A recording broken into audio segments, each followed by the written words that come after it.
How the bracket looks. Senegal through to the quarter-finals, awaiting the winners of Wednesday's tie between Mali and Equatorial Guinea.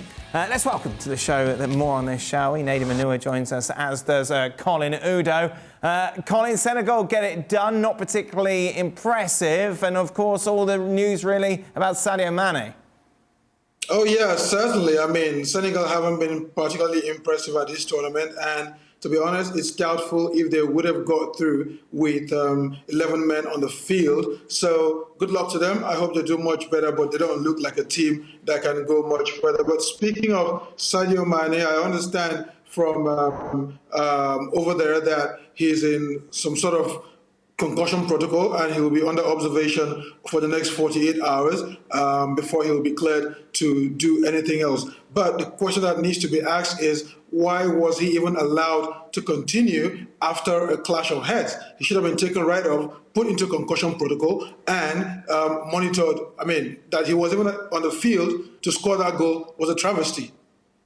Nadim, you surprised that he stayed on?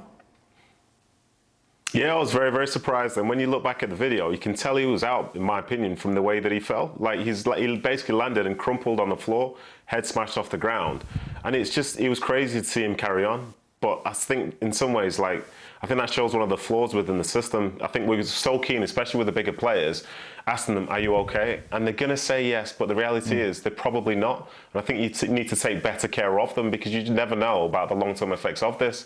And he was out. You saw the same with the goalkeeper for them. He tried to get up and play on in the game, but it looked like he didn't even know where he was on planet Earth. So for me, I think they've messed that up by allowing him to continue playing. Obviously, he scored the goal and so on, but they really need to take more care. And it wouldn't surprise me if, say, he misses the next round, because it just seems like it's coming too soon, because it was a very, very severe clash of heads. And I tell you who won't be happy either, his club. Sure. You know what I mean? Because you send players away as a club, big assets, big investments, big player for them, and you expect proper medical attention at the very minimum. It's not just a challenge, which is an unfortunate, part of the game, the head clash, but it's the landing. And here we have a classic case scenario, like Nadim said. As players, we always say pretty much, yes. You're fine. Unless it's an absolute stonewaller, you can't play on. I'll play on, right? That's most players' mentality.